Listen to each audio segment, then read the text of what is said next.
Sa lahat ng ating pinagdaanan, sa panahon ng pandemya at kalamidad, tayo ay kumapit pa rin sa isa't isa. At buong tiwala ninyong ipinakita ang inyong suporta sa serbisyo at paglilingkod namin sa paghahatid ng tamang balita at impormasyon, tulong na galing sa aming puso. Kaya naman, sa latest survey ng Kantar at Nielsen, nangunguna ang mga himpilan ng RMN sa buong bansa. RMN, Number 1 sa Luzon, RMN, number 1 sa Visayas, RMN, at number 1 sa Mindanao. radyo ng buong Pilipinas. Buong karangalan ng mga radyoman ng RMN Networks ang maglilingkod sa inyo. Maraming salamat, RMN. Number 1, number 1. Wala nang iba. Radyo mo nationwide.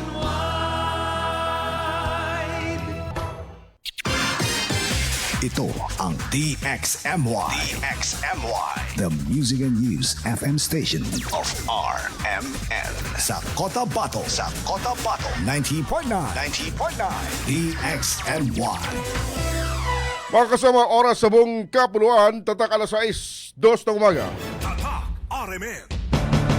Minsan, hindi mo alam kung ano ang pinag-uusapan, kung sino ang nagtatanong, at kung ano ang tanong. Ngayon, ang tenga't isipan ay buksan. Intindihin ang bawat issue dahil tayo ang apektado. Straight to the point. Ito ang balitaan at talakayan na tunay na diretsahan. Walang paligoy-ligoy, tagos, lubos, umaagos. Straight to the point. Mas malamang usapan, mas mabusising talakayan, komentaryong mas mauunawaan. Straight to the point. Tatak RMN. Radyo mo nationwide.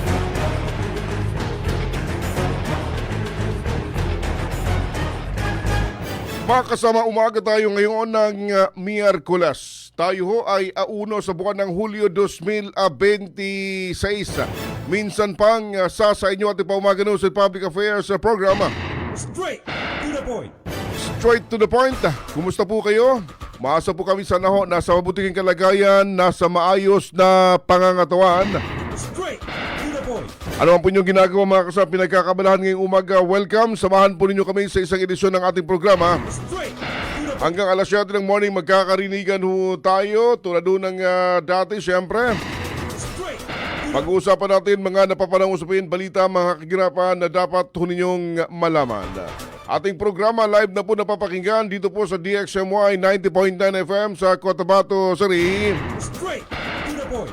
DXMY 90.9 FM sa Cotabato City, mga kasama. Straight. Samantalang sa Facebook naman, live din ho tayo sa ating FB page, DXMY 90.9 Cotabato. Straight. DXMY 90.9 Cotabato, mga kasama, pakilike and pakishare para updated sa mga kaganapan sa loob at labas ng atin hong lokalidad.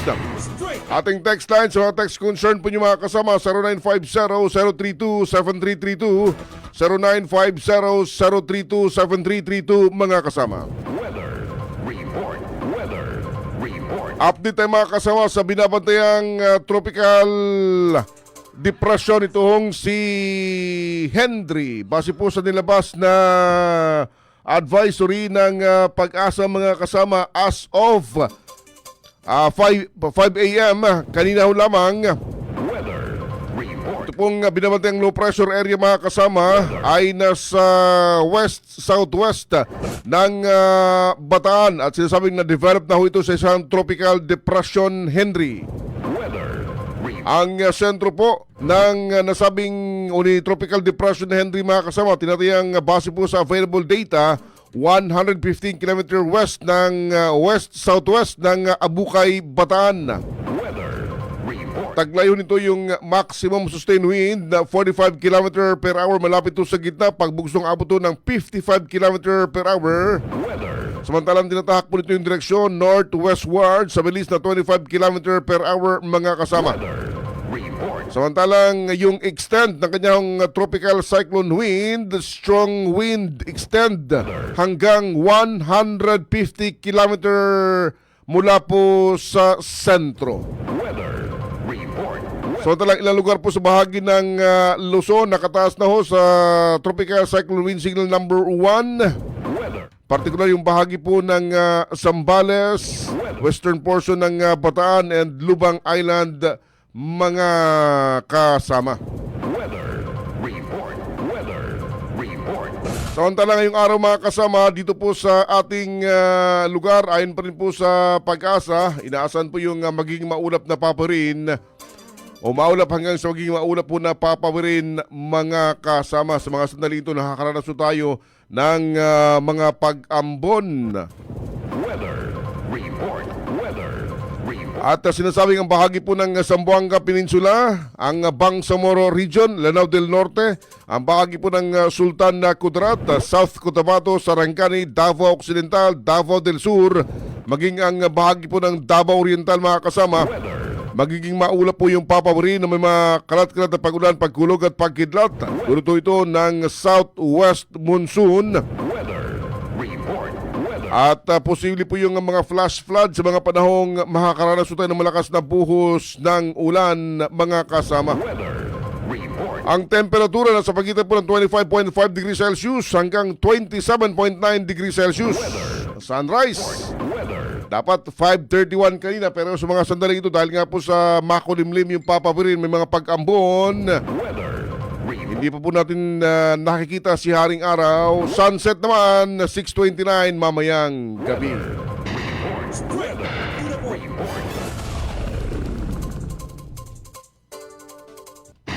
Straight to the point. Mga kasama sa muli, good morning, good morning, good morning, good morning, good morning, good morning, good morning. Kumusta? Kumusta po kayo? Straight. It's a Wednesday mga kasama. Wednesday na ho tayo ngayon, Miyerkules, unang araw sa buwan ho ng Hulyo, July. Straight to the point. Kumusta po ang inyong gising mga kasama? Kumusta ang inyong morning? Straight. Again, yun pong ating papawirin ha. Straight to the point. Makulimlim, may mga pag-ambon po sa mga sandaling ito mga kasama. Straight to the point. Sa mga estudyante ho natin na papasok ngayong morning, Straight. papunta po ng kanilang eskwelahan. Straight. Again, huwag kalimutan yung payong, huwag kalimutan yung raincoat, Straight to the point. kapote, Straight. whatsoever na pwedeng pananggalang sa ulan just in case. Bubuhos po ito ngayong umaga mga kasama habang kayo po papunta sa inyong mga paaralan. Straight to the point. Ang daming mga usapin mga kasama, daming mga balita, kaganapan, mga pangyayari sa nakalipas na 24 oras. Pasadahan natin kahapon dyan po sa Metro Manila mga kasama ay dumagsa po yung libo-libo mga taga-suporta ng Iglesia ni Cristo. Para sa isinakatuparang peace rally mga kasama. Isinakatuparang rally. Straight to the point. Particular dyan po sa People Power Monument. At yung kanilang sigaw para po sa transparency, accountability, justice, Straight. mga kasama. Straight to the point. Ito yung kasunod po mga kasama Straight. ng mga development. Straight. Sinasabing sa anunsyo ng Office of the Ombudsman Straight. sa paghahain ho ng non-available plunder case Straight. laban po kay Senator Rodante Marcoleta sa Sandigan Bayan. Straight to the point. Alam naman natin si Senator Marcoleta ay miyembro po ng Iglesia ni Cristo mga kasama. Straight to the point. Dumagsa simula kahapon ng umaga hanggang bahaging maghapon. Straight to the point. Yung mga miyembro taga-suporta To the point. ng Iglesia ni Cristo at nanawagan Straight. para nga po rito sa transparency and accountability mga kasama. Straight to the point. Straight. Kahapon din po dahil nga po sa pagdagsa ng libo-libo mga partisipante, yung mga otoridad natin nag-deploy po ng police and traffic personnel sa area para ma-manage yung flow ng traffic sa kahaba ng EDSA kahapon. Nagdulot ng matinding traffic congestion mga kasama.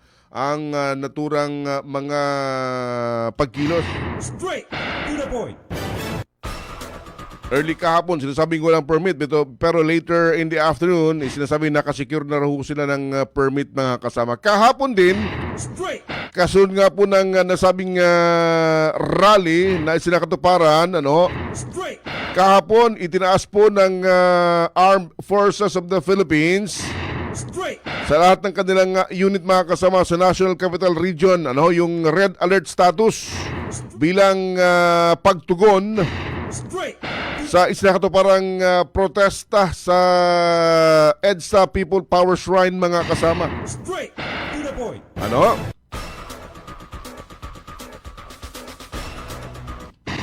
Straight. Ayon ho sa AFP mga kasama kahapon, itinaas po nila yung alert status bilang bahagi po ng kanilang standard measure para ma-ensure yung kanila po mga personnel at mga assets ay handa. Straight to the point. Handa para Straight to the point. suportahan yung pong civil authorities, particular po yung PNP natin, Straight. kapag kakailanganin po yung kanilang o kakailanganin ho sila Straight. in accordance sa konstitusyon at umiiral ho na batas at mga established procedures mga kasama. Yan ho yung binabanggit ng Armed Forces of the Philippines. Straight to the Kahapon, kabilang mo sa sigaw ng mga rallyista yung kanilang pag-question. Straight to the point. Doon sa pagsasampa ng kasong plunder against kay Senator Rodante Marcoleta. Straight. Ito ay may kinalaman umano doon sa mga tinanggap po nitong campaign donation. Straight. Milyong campaign donation mga kasama Straight. na hindi umano nito idineklara. Straight to the point. At kabilang po sa mga sigaw din po nila, bakit nauna pang kinasuhan Straight to the point. yung o si Marcoleta na yung perang ginamit to bahagi ng kanyang campaign donation, Straight. hindi naman daw pera mula sa taong bayan, Straight. kundi pera ito ng pribadong individual na naisong tumulong sa kanyang pangangampanya nung pong nakalipas na eleksyon mga kasama. Straight to the point. Samantalang ang dami pong mga isinasangkot sa multi-billion peso na flood control scandal, until now, sinasabing wala pa namang kaso. To the point. Bakit ngayon wala pa rin silang kaso? Straight. Ang tagal yung pag-usad ng kanilang kaso mga kasama. Bakit daw itong kay Marcoleta ang bilis? Straight to the point. Yan o yung kabilang mo sa kanilang mga sentimento na ipinabot kahapon. Kasunod nga po nung kanilang isa to parang protest rally mga kasama. Straight to Ano? the point.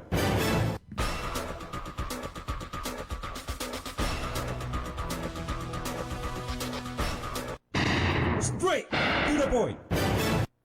Yan o yung naging situation kahapon. Straight to the point. Dyan o sa bahagi ng Kalakhang, Maynila. Straight to the point. Ano kayang susunod after nitong kahapon na rally? Mayroon pa bang part 2? Straight. O ito ba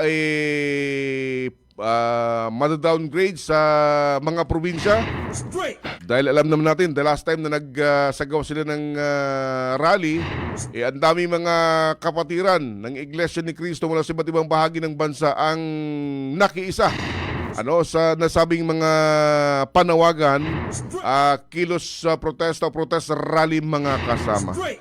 Abangan ho natin. Straight to the point. Ano po magiging susunod na kabanata ng nasabing usapin? Straight to the point. Lipat tayo ng paksama kasama. Ang dami pong mga mainit na mga lokal na mga usapin. Abangan po yung information. May kinalaman ho sa nangyaring insidente na pamamaril kahapon sa isang traffic enforcer sa Cotabato City. Straight. Pero unahin natin itong sa bahagi po ng Maguindanao del Sur kahapon, dito po sa bahagi ng Maguindanao del Sur, sa ilalim mo ng 6th of 1st Brigade mga kasama, Straight to the point. ay inikot Straight to the point. ng 601st Brigade, yung kanilang AOR. To the point. Gamit to yung military chopper at naglaglag, naghulog, o nagsaboy, ibang termino Straight. na pwedeng gamitin ng mga leaflets. Yung mga leaflets, mga kasama, nakasaad yung kanilang panawagan para po dun sa mga nalalabing mga miyembro ng local terror group o yung mga ituturing local armed group Straight. na nasa kanilang AOR ay yung magbalik loob na sa pamahalaan. Straight. At ilan po sa mga detalye ng mga leaflets, yung paano po yung mga proseso ang kanilang gagawin. Nasa linya, Straight. para sa dagdag na mga information, may kinalaman no rito, mga kasama, Straight. ang CMO Chief ng 601st Brigade. Nasa linya po si Major Sabir Balungan para po sa ating panayam. Major Balungan, sir, good morning. Live po kayo sa DXMY. Sir Erwin Kabilibigan po. Magandang umaga, sir. Good morning, kasamang ka Erwin. Opo. Maki-update po kami kahapon. Gamit po yung inyong mga military chopper. I understand, mga bagong military chopper meron tayo dito po sa ating area. Iniikot po ninyo yung AOR ho ninyo and naglaglag, naghulog, nagpakalat ho ng mga leaflets. Intend natin ito sa Major Sir, dun po sa mga armed group, mga local terror group na nasa area. At bahagi po ninyong kampanya na himukid sila magbalik loob sa gobyerno, Major Sir. Paki-update po yung ating kababayan. May kinalaman ho rito, Major Balungan, sir. Kasamang Erwin, tama po kayo na nagkaroon tayo ng information dissemination campaign na ito ay bahagi ng ating paghihikayat sa mga natitira pang membro ng mga local terrorist group dito sa particular sa lugar ng Maguindanao del Sur. At yun nga, ang mga kalatas o papel na ating nilaglag kahapon ay intended para mahikayat natin yung mga gustong magbalik loob sa pamahalaan at matulungan natin at mabigyan ng pagkakataon na magbagong buhay. Ano mga specific area, Major Sir, yung pinaghulugan ng mga leaflets, Major Sir? Mayroon tayong 10 municipalities within the Maguindanao del Sur. Kasama na dito yung Dato Salibo, Dato Piang, Saripagwak, Dato Hopper, Ampatuan, Das, at Mama Sapano and Saritsay Doda. So 10 towns ng Maguindanao del Sur yung naging subject dito sa paghuhulog ng mga leaflets.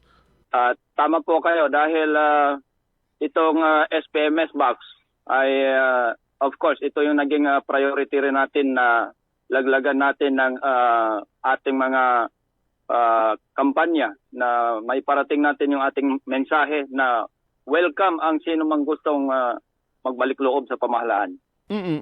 Bakit specific 10 towns lang, Major Sir, yung naging subject dito sa activity kahapon?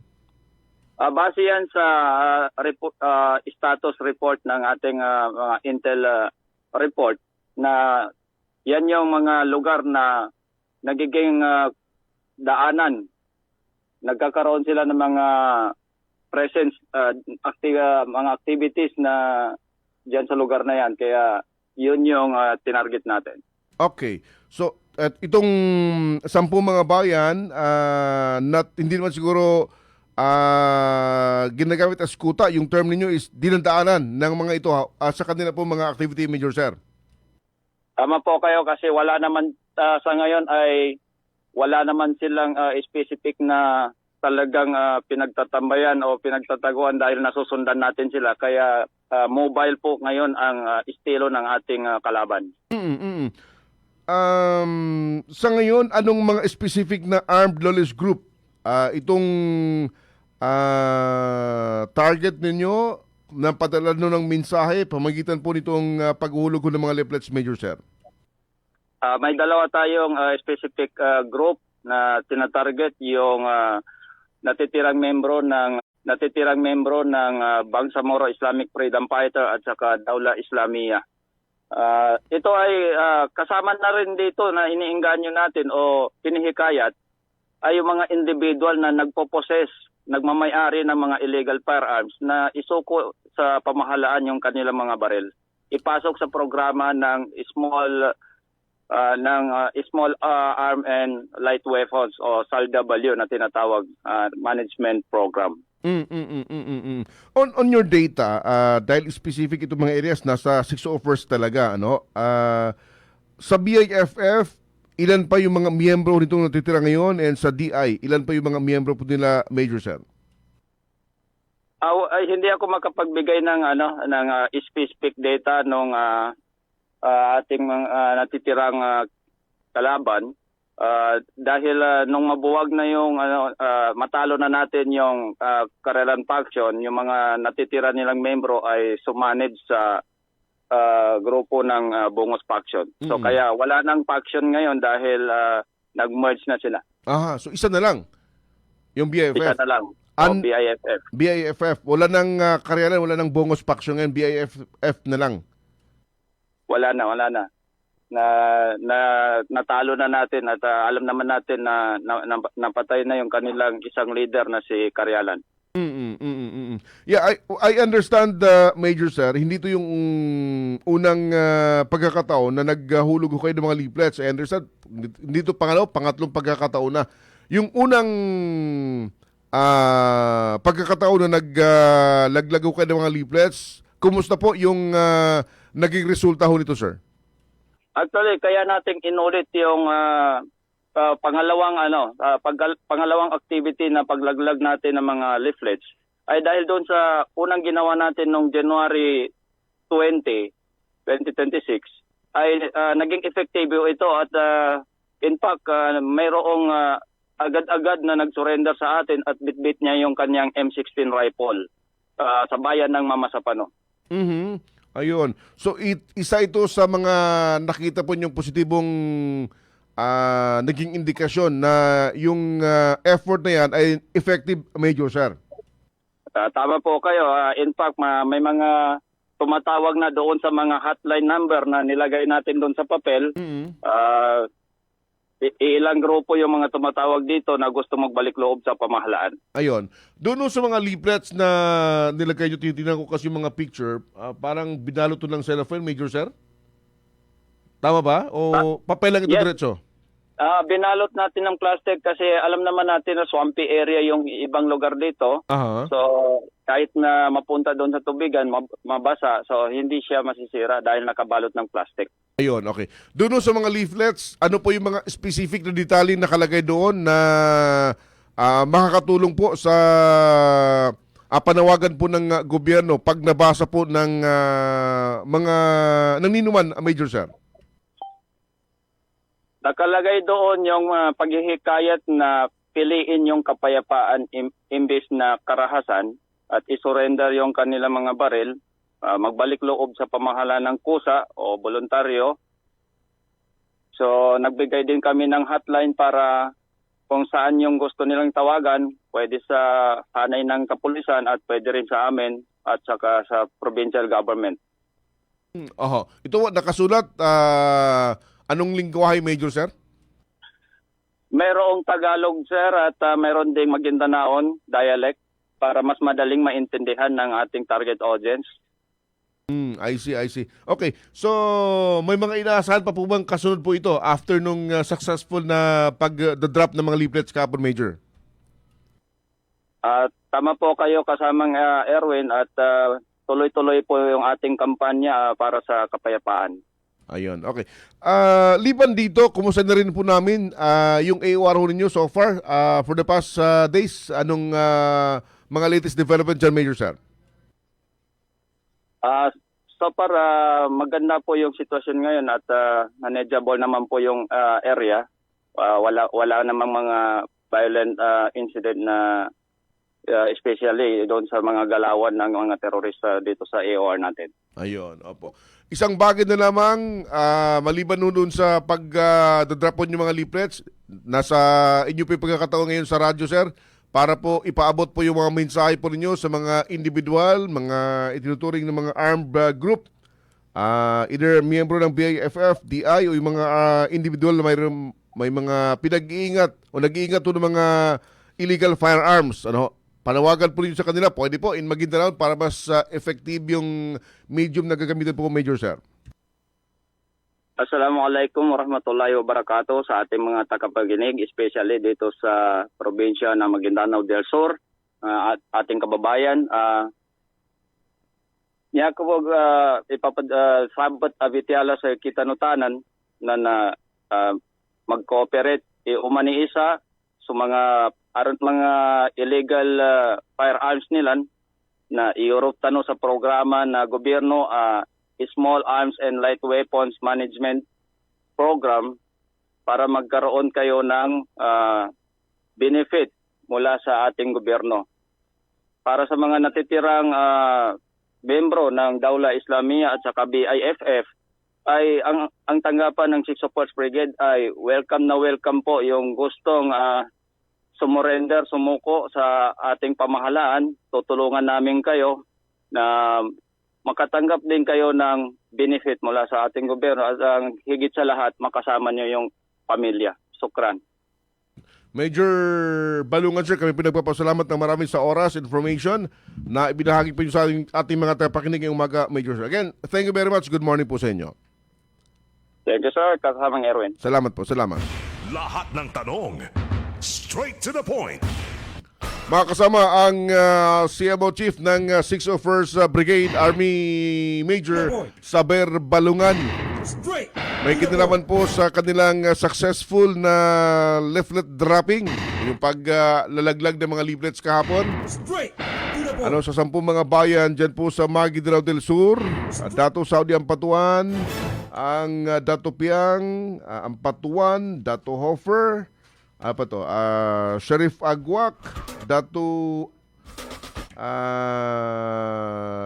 Dadas, Mamasapano, mga kasama. Ano, yan po. 10 mga bayan yung kanilahong pinaghulugan o naging subject dito po sa paglalaglag ng mga leaflets, mga kasama. At yung mga leaflets naka-sealed, shield sa plastic cellophane. And yung mga information, Tagalog, yung language, Tagalog and Magindanaon, nakasado yung paghimo ko nila sa mga miyembro, remaining members ng BIFF, DI, and mga armed individual, yung mga sibilyang nagpo-possess ng mga loose firearms, inimok na dun sa mga miyembro ng BIFF, DI, sumuko na. Yung mga nagpo-possess naman ng mga loose firearms ay isuko na yung kanilang mga armas. May mga hotlines din po silang ibinigay para mas mapadali yung pong pagpaparating nila ng information just in case nais nilang makiisa sa programa ho ng gobyerno na ini-offer sa kanila, mga kasama. Straight to the point. Okay? Sige, oras natin mga kasama sa Buong Kapuluan na 6:30 na po ng morning. Mayroon po nagtatanong, may klase po ba? O suspended po ba yung pasok? May klase o suspended yung pasok? Sa Cotabato City so far, wala pa namang advisory dahil nakikita ko natin wala pa namang mga pag-ulan. Manaka-naka mga pag-ambon yung kanina ho, mga kasama. Pero silipin natin baka may early advisory ang Office of the City Mayor. Okay, so far allows pa. Wala pa namang advisory, wala pa namang pagbuhos ng malakas na ulan. Dito ngayon sa area namin. I don't know, dyan sa mga areas ho ninyo, mga kasama. Kahit yung ating paalala sa mga anak ko ninyong aalis, magdala ng payong, kapote, jacket, something na pwede ho niyang pananggalang just in case bubuhos yung ulan, mga kasama. Oras sa Buong Kapuluan, 6:31, standby muna. This time check is brought to you by Nescafe Classic. Mag-Nescafe Classic araw-araw. 100% puro at natural. Pinakamasarap na black coffee. This time check is brought to you by MX3. Dito ako believe. That time check is brought to you by Centrum Silver Advance. May nutrients adjusted for age 50 plus. Tulong para malakas ang resistensya, healthy heart, and sharp memory. The #1 multivitamins for age 50 plus.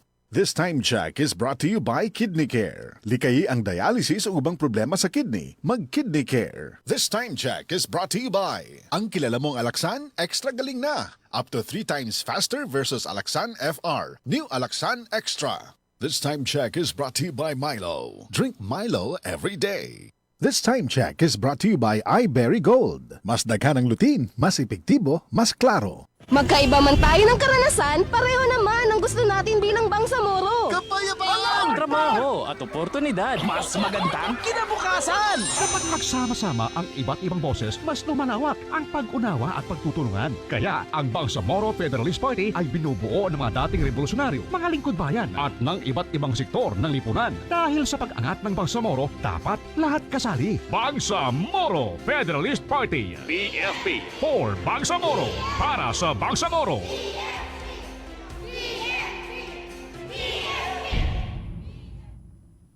Mula sa #1 Smart Dishwashing Paste. Tanggaling-galing mo! Smart dishwashing paste ko. Pritong ulam na masebo, plato o kaldero.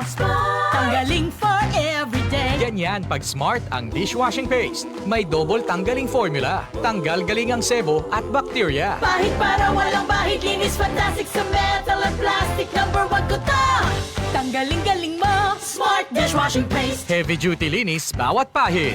Smart Dishwashing Paste, manufactured by ACS Manufacturing Corporation. ISO certified, world-class quality. ACS. Ako'y nabugahat ko. Naapod siya kauban nga pamaol, labat sa ulo o gilanat. It's me, your Auntie Melay. Discarding bisdak na ko, ana.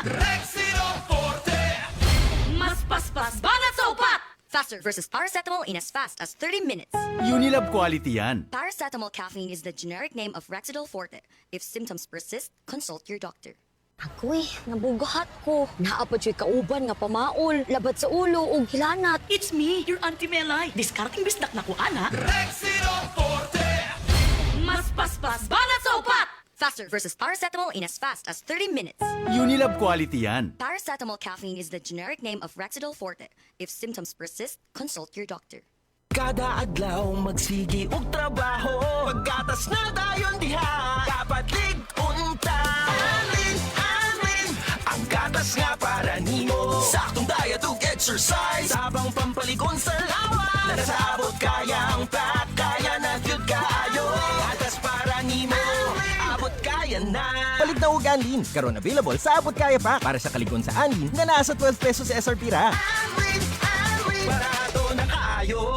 Tatag ng Anlin, abot kaya na. Panahon ngayon, bawal na bawal ang magkasakit. Mabuti na lang, merong Goodbye to me, siya. Hello, bright bar blue. Isang labanan yan. Bright bar blue. Pride Bar Blue with powerful stain-away enzymes. Malupit magtanggal ng dumit mancha pero di masakit sa kamay. Goodbye to me, siya. Hello, bright bar blue. Isang labanan yan. As tested ang cotton and polycotton. Sa mancha, malupit. Sa kamay mo, mabait. Pride Bar Blue. Manufactured by ACS Manufacturing Corporation. ISO certified, world-class quality. ACS.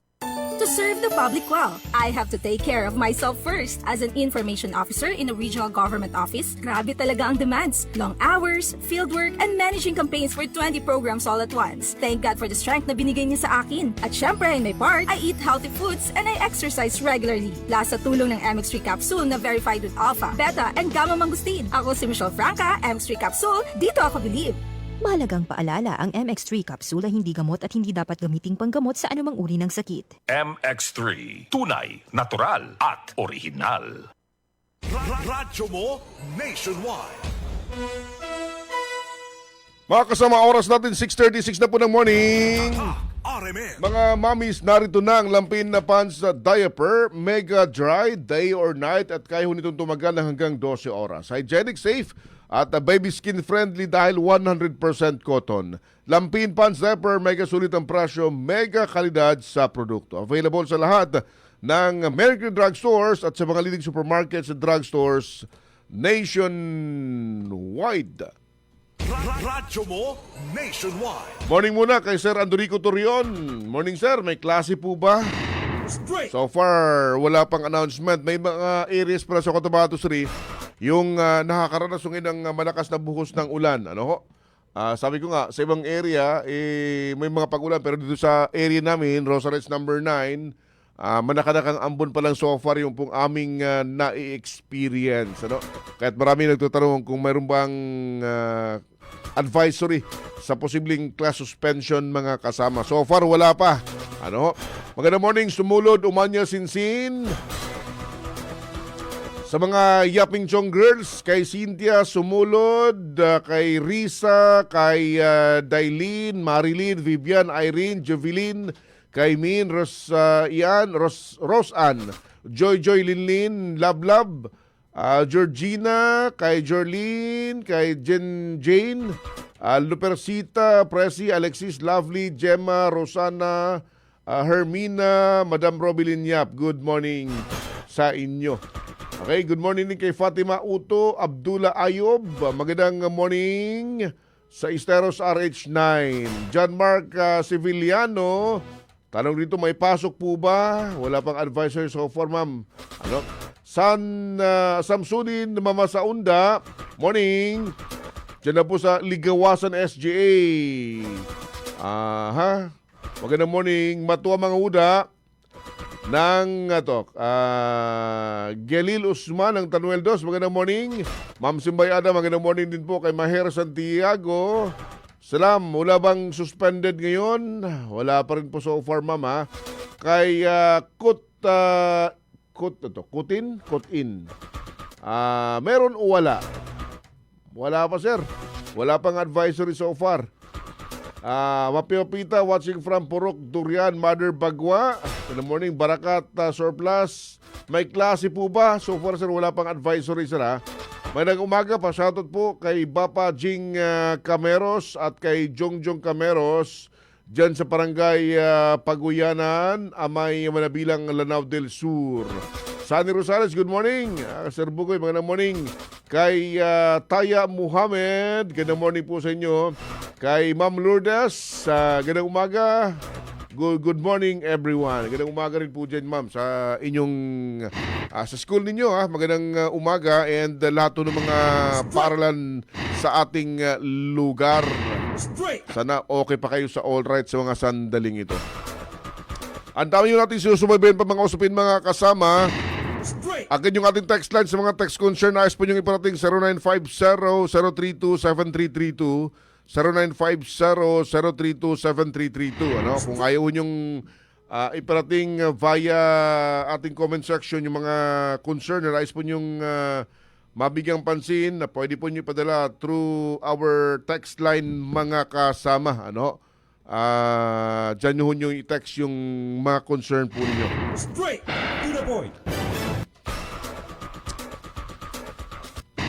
Straight to the point.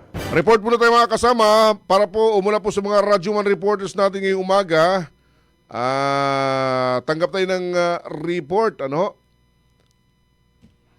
Straight to the point.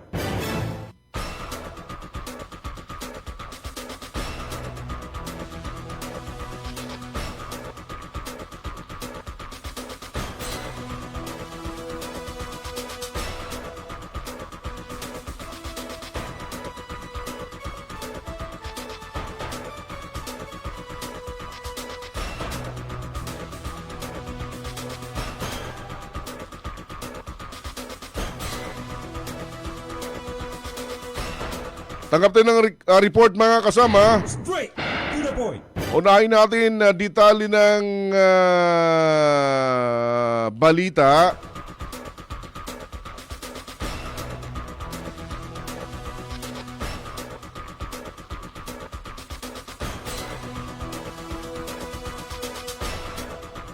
Ito, detalye ng report mga kasama, yun daw pong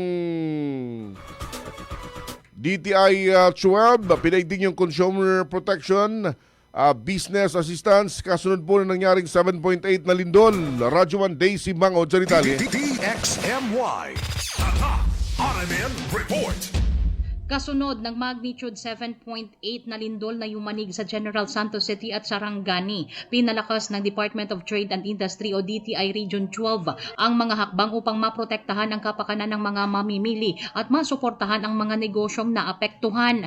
Ayon kay DTI 12 Director Flora Politud Gabunales, kaagad silang nagkasa ng market inspection at price monitoring upang matiyak na sapat ang supply ng basic necessities at prime commodities at nananatiling makatuwiran ang presyo ng mga ito. Mahigpit ding ipinatupad ang price freeze sa mga lugar na nasa ilalim ng state of calamity. Nung pag-strike ng 7.8 magnitude na earthquake dito sa General Santos City and Sarangani Province, inikot natin to assess yung ating mga negosyo center, mga business councilors, and of course, yung ating general public market natin. Yung monitoring naman natin is regular nating ginagawa. So, anytime na may declaration of state of calamity, it will mean frozen yung prices natin. So, may basis na talaga tayo. May listahan na tayo as ano ba yung mga presyohan na dapat lang ipeg ng ating mga retailers. Pero bago natin ginawa yon kasi wala pa namang immediate declaration. Samantala, kasama sa mga tulong na inilaan ng DTI 12 para sa mga apektadong micro, small and medium enterprises o MSMEs, ang iba't ibang business recovery assistance, kabilang ang Small Business Corporation o SB Corp, upang matulungan silang muling makabangon at maipagpatuloy ang kanilang operasyon. Sa ilalim ng SB Corp, nariyan ang pondo para sa pagbabago at pag-asenso o P3 program na nagbibigay ng akses sa abot-kayang pautang para sa mga maliliit na negosyong naapektuhan ng lindol. Meron tayong financing arm, no, ang Department of Trade and Industry. Ito yung Small Business Guarantee Corporation, SB Corporation, na siya namang nagbibigay ng mga pautang na yung terms niya naman is talagang supportive doon sa mga recovery efforts ng establishment. Pero meron rin tayong response, no, doon sa ating mga micro enterprises na pondo para sa pagbangon at pagbabago. Ang tinig ni DTI 12 Director Flora Politud Gabunales. Kasama mo sa DXMY 90.9, Radyo Man Daisy Mangud, Tatak RMN. Radyo mo nationwide. Samantala, dagdag na report mga kasama. Yun na pong Bangsamoro history, tampok sa karanasan at pinagdaanan ng mga babae nung pakikibaka. Binuo at inulunsad ng MSU Maguindanao, Radyo Man Jul, di mapala sa detalye. DXMY Tatak RMN Report. Formal na inilunsad ang isang storybook na naglalaman ng mga kwento at karanasan ng mga kababaihan sa Mindanao State University, Maguindanao sa pangunguna ng Office of the Vice Chancellor for Research, Innovation and Sustainable Engagement sa pakikipagtulungan sa United Nations Development Program at sa suporta ng University of the Philippines o UP. Sinabi sa DXMY ni MSU Maguindanao Chancellor Dr. Bayhejira Nefertiti Limbona na pamagat sa nasabing libro ang Bangsamoro Her Story Project na layuning ibahagi sa mga current at future generation ang hirap at hinagpis na pinagdaanan noon ng mga kababaihan sa kasagsagan ng pakikibaka ng mga Bangsamoro. Dagdag pa niya na dumaan sa mga workshop at kinakailangang proseso ang 11 mga babaeng kalahok upang matiyak ang kanilang kaligtasan at may bahagi ang kanilang mga kwento sa paraang komportable para sa kanila. For the book launch, this has been months in the making. Ginawa ito, inumpisahan ng office ng aming Vice Chancellor for Research, Innovation and Sustainable Engagement through, of course, UNDP. That was a partnership we had with one of the many partnerships. And then, of course, with the support of the UK government, who has been very supportive sa women, peace and security. And this book launch is just one of the many that we want to bring to the public. So we do thank them, and then to the storytellers, we're brave enough to share their stories. Definitely, it's going to be part of a learning materials, and hopefully our students can learn from them. And hopefully, this student will be able to make sure that these kinds of experiences will become rare, not as common as it's common before and now. Binigyan din naman ni Bangsamoro Her Story Project Leader, Associate Professor Grant Warren Lu, na mahalagang palakasin ang implementasyon ng Women, Peace and Security Program upang higit tumanong mapahusay ang partisipasyon ng kababaihan sa mga komunidad lalo na sa mga lugar na apektado ng sigalot at iba pa. Anya pa, nais nila sa proyektong ito na may mababasang story kaugnay sa dinanas ng mga kababaihan noon, ang kasalukuyan at mga susunod pang henerasyon na makukuhanan ng malaking aral. Yung consideration namin ay we want diverse stories of women na sa future generation. I think ngayon kaya tayo naghahanap ng mga kaya natin sila nilapitan kasi walang available story patungkol sa kanila. Ayaw namin mangyari yung sa next generation. Gusto namin na kapag yung next generation gustong malaman yung storya ng bawat bangsamorong babae, meron silang mahahanap na libro, mababasang libro. Merong kwento silang malalaman sa kung ano yung nangyari sa kanila. Yun yung isang importansya yun. Ayaw namin na yung mga karanasan ng mga babae na to, even tayo, no, ay mabura dahil walang enough documentation. Kasama mo sa DXMY 90.9 RMN Cotabato, Radyo Man Julie Mapalaw, Tatak RMN. Radyo mo nationwide. Salamat Radyo Man Jules sa detalye ng balita. Mga kasama, nasa linya na ho natin ang PIO ng Cotabato City Police Office. Maki-update tayo sa nangyaring insidente kahapon kung saan isang miyembro ng traffic Cotabato City Traffic Enforcement Team Straight to the point. ang biktima ho ng pamamaril at binawian ho ng buhay, mga kasama, kahapon ng hapon. Nasa linya, Police Lieutenant Rochelle Evangelista para sa dagdag na mga information. Ma'am, good morning. Live po kayo sa DXMY. Sir Erwin Kabilbigan po. Magandang umaga, ma'am. Po at sa lahat po ng nakikinig ng DXMY, magandang umaga po at maulan na umaga. Opo, malungkot to yung insidente kahapon dahil isa ho sa mga personnel ng traffic section ng Cotabato City LG yung biktima ho ng pamamaril. Ano po yung mga information nakarating po sa tanggapan po ninyo base po sa resulta ng paunang investigasyon, Lieutenant, ma'am? Yes po, Sir Erwin po, tama po kayo, no? Bago po magtapos yung ating month ng June, nagkaroon po tayo ng shooting kahapon po, June 30, 2026, magabandang 5:40 PM po ng hapon. Wherein, nangyari po ito, Sir Erwin, sa Purok Zion Beat, Active Juliano Street, Mother Barangay, Rosary Heights, Cotabato City. At kinalala natin yung biktima po na nagangalang si Sandy Boy Blaudin. Ito po ay kilala sa pangalang Basti Masukat dahil ito po ay isang vlogger ng Cotabato City, no? And ito po ay isang lalaki, 39 years old, may asawa po ito. Kawani po ito, Sir Erwin, ng ating LGU CCTMC at presidente po ito ng Address Alonso, Barangay Rosary Heights 10, Cotabato City, ano.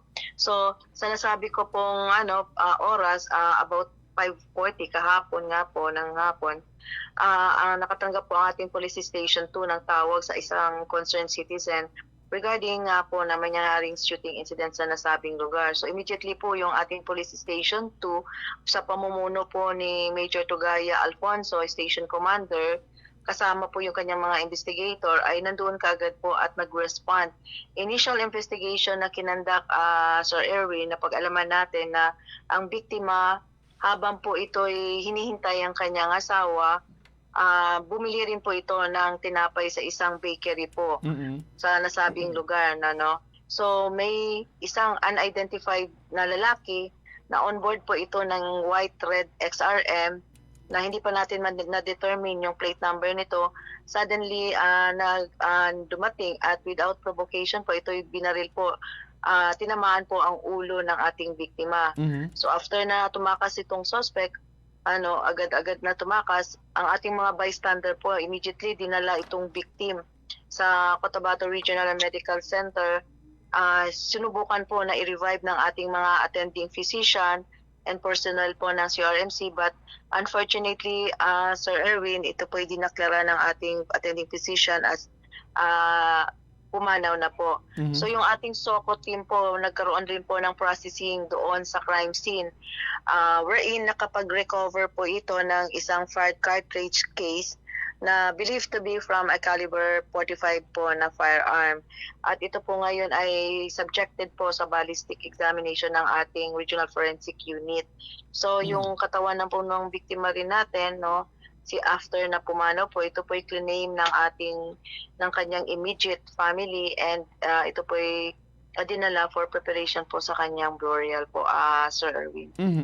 So, base po sa initial investigation, mag-isa lamang yung suspect na bumaba sa isang sinasakyang XR motorcycle, ma'am?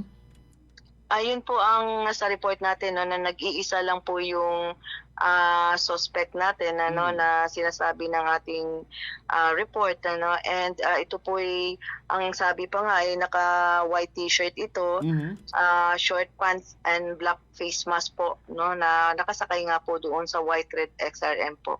Ayun. Initially, ano po yung mga motibong sinisilip kayo ng ating mga investigador, ma'am? Naging focus of investigation or yung motive po sa investigation na ito, no, at tinitingnan po yung personal grudge, Sir Erwin, no, but ini-expose po ng ating investigating team yung mga possibilities in relation dito sa sinasabing personal grudge, since we all know na sikat nga po ito si Sir Basti Masukat sa pagiging vlogger, as well as of the nature ng kanyang trabaho po. So ito po yung tinitingnan natin na anggulo as of now, no? But we are open also of what will be the going, ano yung magiging tatahakin ng investigasyon na ito, since nasa under investigation process pa tayo, Sir Erwin. May naiulat ba? May nakalap ba na information ng mga investigador? Kahapon ng hapon na nangyari ito, pero over the night, may nakalap ba na information kung may mga nakagalit siya habang ginagampanan po yung kanyang trabaho na posibleng maging isa po sa mga motibong sisilipin, ma'am? Yes, Sir Erwin, kaya nga po nagkaroon tayo ng believed to be personal grudge. But to reconfirm itong ating motive na ito, makikipag-ugnayan pa rin po tayo, lalong-lalo na po sa direct family, Sir Erwin.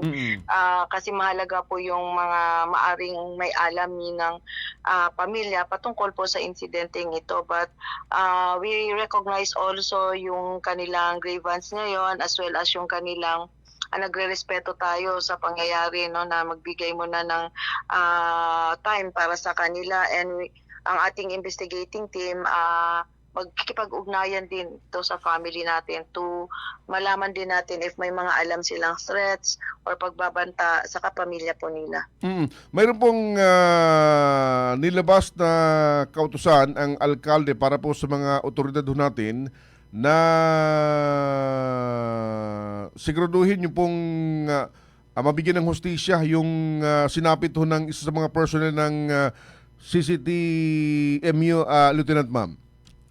Yes po, Sir Erwin, no, yung ating lokal na pamahalaan sa pamumuno po ng ating mahal na Mayor, Bruce Matabalaw, kami po yung unang-unang nagpapasalamat for supporting yung ating mga PNP for investigation, and yun nga po, puspusan din po yung ating pag-iimbestiga dito dahil sa part din po ng CCPO, nais din po namin na mabigyan ng hustisya, as well as dadalhin sa hustisya yung may gawa nito, no, yung ating suspect, para po mabigyan po ng tamang hustisya yung ating biktima, as well as yung family po.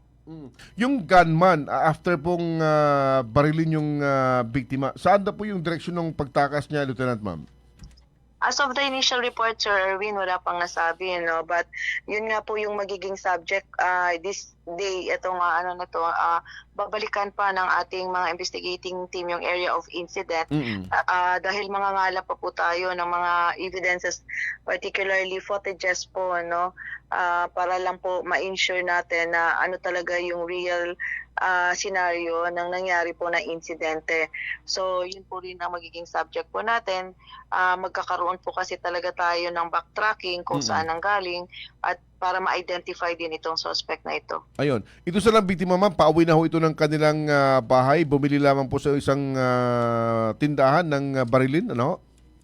Malamang, Sir Erwin, dahil nga hinihintay na niya yung kanyang asawa, no, at namili na po siya ng tinapay. Ayun, sige po. Lieutenant Ma'am, kami nagpapasalamat ng marami sa oras information. Baka may mensahe pa kayo, panawagan sa ating pong kababayan na pwede makatulong dito po sa ginagawang investigation. Go ahead po. Yes, Sir Erwin, maraming salamat po. In behalf of our City Director, Police Colonel Jebin M. Bongkayaw, kami po ay humingi ng deeply understand po namin yung lahat na nangyayari, no? Lalong-lalo na ito na sa pangyayari na recent shooting incident na ito, kinukundi na po namin yung ganitong gawain na hindi katanggap-tanggap sa ating komunidad. So yung ating CCPO po ay nag-i-exert po tayo ng maximum effort po para po lang masecure yung public safety at saka ma-restore po natin yung peace. So ito po yung aming isa sa pinakamahalagang aim and objective natin as kapulisan. So nais lang po namin ipaalam sa inyo na kami po ay nag-i-intensify po ng aming mga patrolling and checkpoint as well as intelligence drive. Ngunit may pagkakataon po talaga na ganitong pangyayari, no, na paggugustuhin ng mga suspect gagawin at gagawin, ano. Nahingi na lang po kami ng tulong din sa ating mga kababayan dahil ang ganitong effort po needed po rin namin ang partisipasyon ng komunidad. If in case mayroon po kayong mga impormasyon na maaring makatulong sa pangyayari nito na mabigyan natin ng hustisya ang ating kababayan, feel free po kayo na tumawag o magbigay ng impormasyon even hindi na ninyo ibibigay yung inyong personal circumstances, ano. And as well as sa ating mga mamayan, maging vigilant po tayo, no. Paigtingin po natin yung ating personal security, lalong-lalo na po kung if in case kayo po yung mga may threat, immediately i-report po natin sa ating kapulisan. Ang inyong CCPO po ay tuloy-tuloy po sa pagbabantay at lalo po namin paiigtingin yung pag-secure sa public safety po. Ayun. Maraming salamat po, Madam Police Lieutenant Rochelle Evangelista sa Oras Information ngayong umaga, ma'am. Again, salamat ng marami. Good morning po sa inyo. Maraming salamat, Sir Erwin. Mabuhay po kayo. Salamat po, salamat. Straight to the point. Mga kasamang PIO po ng Cotabato City Police Office, Police Lieutenant Rochelle Evangelista. Straight to the point. Update dun sa nangyaring insidente ng pamamaril kung saan ang biktima ay si traffic enforcer Baste. Straight to the point. Kinila ito sa kanyang mga vlog. Straight. May kinalaman ho sa traffic situation dito po sa ating lungsod. Straight. Report pa, 601st Brigade mga kasama, naghulog nga ng mga leaflets kahapon. Diyan po sa Maguindanao Sur, dagdag na detalye Radyoman Maestro Rahib Bansaw. DXMY. RMN Report.